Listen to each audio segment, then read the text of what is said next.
¿Cómo es el país, Javier? Bueno, el país está frente a lo que vendría a ser lo que va a ser la peor crisis de la historia argentina. ¿Cómo? Argentina está frente a lo que va a ser la peor crisis de la historia argentina. ¿La peor crisis de la historia argentina? Sí. ¿A partir de cuándo? El tiempo es del creador.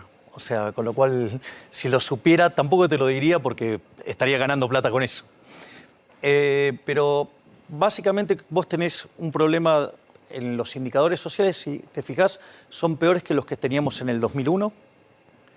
Si mirás los indicadores monetarios, son peores que los que teníamos en el año 74, 75, previo al Rodrigazo, que, para recordarlo, el Rodrigazo fue una crisis donde, por ejemplo, la tasa de inflación se multiplicó por 6 y la cantidad de pobres se multiplicó por 5. Sí. Es decir, la inflación pasó de niveles del 30% al 180% y la cantidad de pobres del 5% saltó al 25%. Y en términos de, esto es un poquito más técnico, que es el tema de la dinámica de los activos y pasivos del Banco Central, hoy son peores que las que teníamos en el último trimestre de 1988, es decir, en la previa de la hiperinflación. Es decir, estamos frente a todos los males. Por lo tanto, digamos, ahí tenés un problema grave. Una tormenta perfecta, me decís vos. Exactamente, tenés todos los elementos de una tremenda crisis. Por otra parte, que esto me gustó mucho, que lo levantaste recién, lo levantaste ayer en la entrevista que le hiciste a Carlos. ¿A Melconian? Sí. Pues yo le pregunté por la dolarización, él me dijo que no se podía. Bueno, yo, digamos, esa respuesta, digamos, como verás, yo sí traje... Pará, ¿se puede dolarizar o no? Sí, obvio, claro. ¿Se puede dolarizar? Obvio. ¿Vos vas a dolarizar? Absolutamente. ¿Vas a dolarizar la economía? Sí, en realidad vamos a lanzar un sistema de competencia de monedas que a la postre termina en dolarización porque es la moneda que eligió los argentinos. Pero... Después explícame cómo se hace. Exactamente. Pero digo, me traje el traje azul para que veas que yo sí lo puedo hacer. Y sí tengo traje azul. Pará que lo recordemos. Ayer Carlos, no sé si tenés el corte, me dijo que, le mando un saludo, yo quiero mucho a Melconian, que si yo me ponía que en el camarín si no tenía traje azul era como que no había dólares. Hizo ese parangón. Sí, bueno... Así fue, ¿no, chicos? La realidad es que si verdaderamente se da el seminario teórico, sí, la realidad es que al minuto, digamos, en la aplicación se termina. Eso es cierto, pero no en la dirección que dice Carlos, sino en totalmente lo contrario. Porque ahí vos tenés, yo te diría que esto de eliminar el Banco Central, que puede ser dolarizar o la moneda que vos quieras, sí, lo más probable es que sea el dólar porque es la moneda que eligieron los argentinos. Pero vos ahí tenés tres dimensiones del problema. Primero hay una dimensión moral.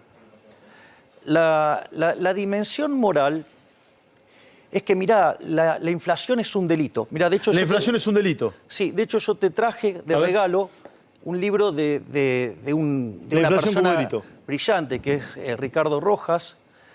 Es brillante el libro. Digo, te lo voy a contar porque es un delito. ¿La inflación es un delito? Es un delito. Es un delito. Es un delito. Es un delito. A ver, vamos a ponerlo así. En el Código Penal no está, pero está bien. Exacto. Bueno, ahí lo que hace Rojas tiene dos partes el libro. En una, explica el delito desde el punto de vista del análisis económico y después dice, mirá, la verdad que en el Código Penal se sancionan un montón de cosas y nada de este tamaño. A ver, yo tengo una pregunta. La usura está penado, por ejemplo. Por ejemplo, sí, dale, vamos a esto. Si vos tenés un delito que te demanda, que implica 5 puntos del PBI todos los años. Sí. ¿No deberían estar todos presos? Si te chupás 5 puntos del PBI cada año, tenés que ir preso. El Código Penal no lo dice eso, pero bueno, está bien. pero deberías ir preso. Ahora, ¿y de dónde saco este número? Porque este gobierno de delincuentes que tenemos ahora... ¿Un gobierno de? Delincuentes. ¿Sabés cuánto emitió para financiar déficit fiscal? ¿Cuánto? 15 puntos el PBI. 15 puntos. Y ahora te voy a explicar por qué eso es una estafa. A ver, vamos a por eso es que es tan importante la dimensión moral. Porque vos estás a favor de que haya robo. No, nadie, no creo que O sea, nadie, ¿vos estás a favor de que se castigue más fuertemente a los más vulnerables? No, el Estado de Derecho no está a favor porque la Constitución y el Código Penal por eso. están en contra de eso. Pero entonces vamos a primero dejar en claro que estamos hablando de un robo. Suponete que estamos en una economía que hace transacciones en moneda de oro.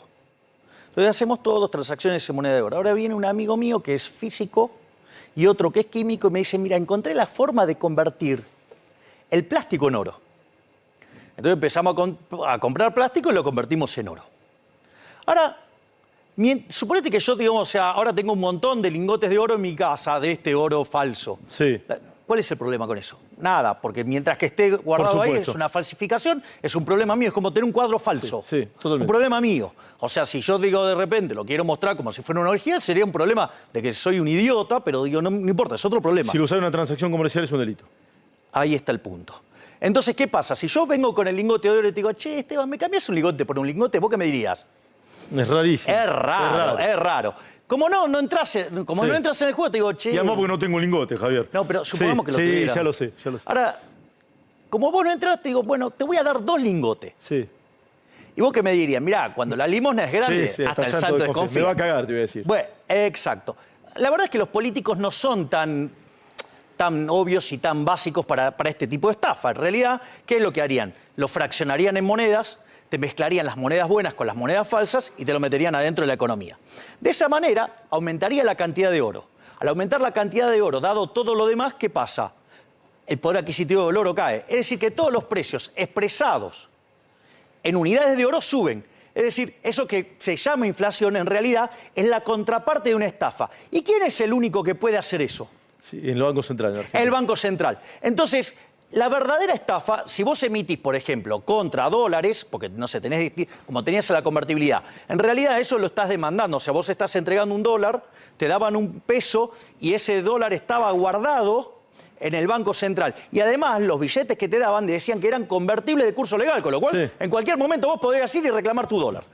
O sea, con lo cual no había estafa. Fíjate esto, si vos emitís para financiar, no sé, al sector financiero dando redescuento, en realidad le estás dando contra créditos que dio. Por lo tanto, hay una contraparte esa. Ahora, la verdadera estafa entonces, ¿cuál es? Cuando emite contra nada. Cuando emite para financiar ¿a quién? Al fisco. Entonces, si este gobierno de delincuentes durante los 3 primeros años usó 15 puntos del PBI de financiamiento monetario por parte del Banco Central, eso es un delito. ¿Es un gobierno de delincuentes? ¿Y el anterior también lo fue o no? Sí. ¿Sí? Sí. ¿El Macri también fue un gobierno de delincuentes? Sí. Pero más... A ver, el dato... el dato... Porque también dejó una inflación de arriba del 50%, ¿correcto? Está bien, pero a ver... Sí, igual la inflación viene creciendo en Argentina desde el año 2002, 2003, 2004 en adelante empezó a crecer. O sea, cuando saliste de la convertibilidad, te dijeron, ¿qué te dijeron los chantas de los políticos? Esta vez va a ser diferente. Y no es nada diferente, porque cada vez tenemos más inflación. El que depositó dólares... Bueno, esa es otra de las estafas. Pero ¿dónde? Entonces, por ejemplo, vos me decís, todo gobierno que hace déficit fiscal es un gobierno de delincuentes. ¿Por qué? Porque el déficit fiscal es otro, digamos, esto también tendría que ser un delito. El déficit fiscal, como tal, o sea, vos lo tenés que financiar, de alguna manera se financia. Entonces, una forma de financiarlo es con deuda. ¿Qué significa financiarlo con deuda?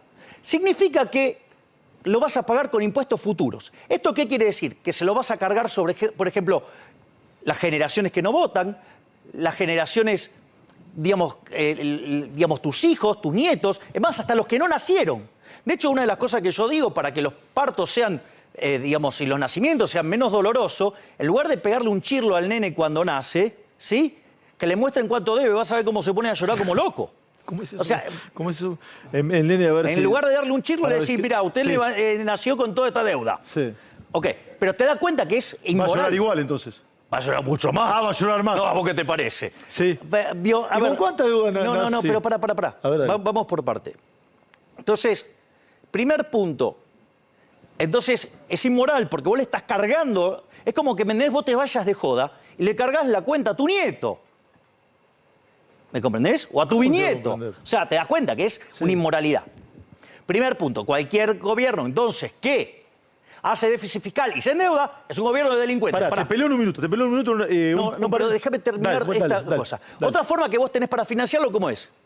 con emisión monetaria. Emitiendo, claro, correcto. Eso, digamos, termina generando inflación. Sin duda. Eso genera dos efectos muy nocivos y los dos pegan sobre los que menos tienen. Uno es que distorsiona el funcionamiento del sistema de precios. Por lo tanto, la economía crece menos, porque está dañada la señal de precio.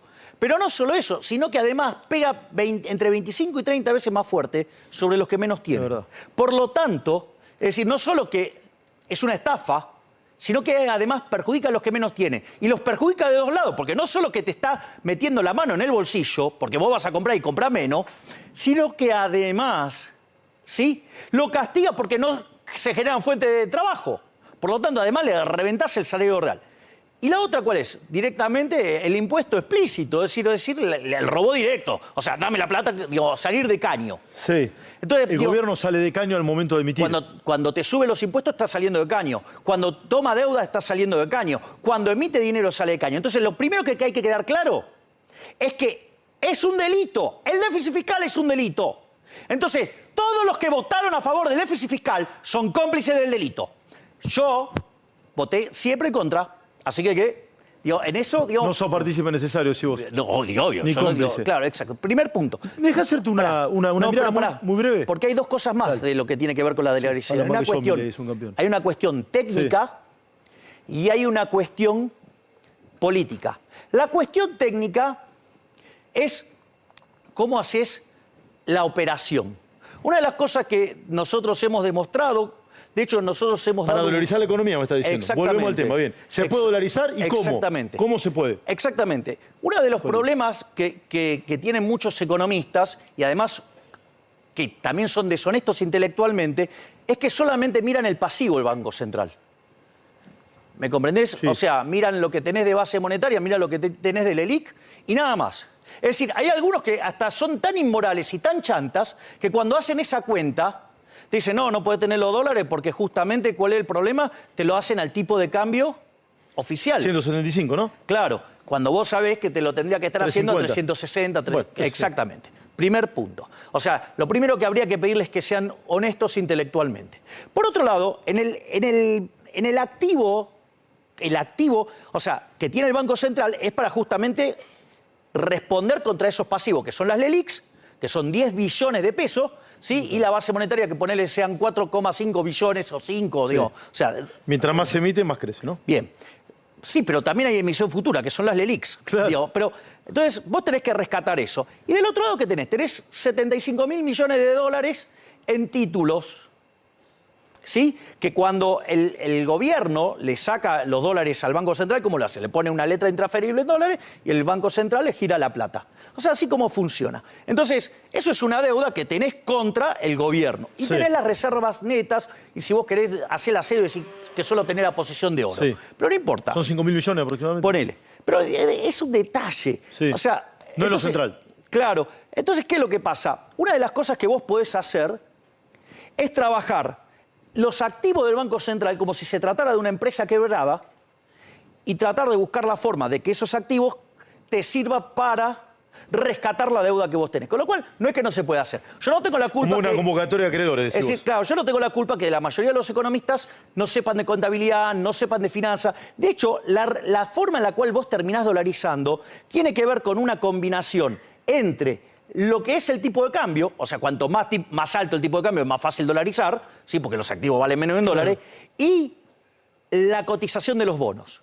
Entonces, si los bonos cotizan entre 20 y 30%, bueno, esos bonos que vos tenés ahí también tienen valor y los podés rescatar. Y hay distintas alternativas para hacer la dolarización, porque lo podés hacer, por ejemplo, haciendo un nuevo activo financiero que genere un fideicomiso para poder rescatar todas las LELIQs y todo. ¿Qué tiempo tarda? Yo me decís que el tiempo no es de esta tierra, digamos, no es de nosotros. ¿Cuánto tarda ese proceso? Porque es como un concurso preventivo financiero que genere un fideicomiso para poder rescatar todas las LELIQs y todo.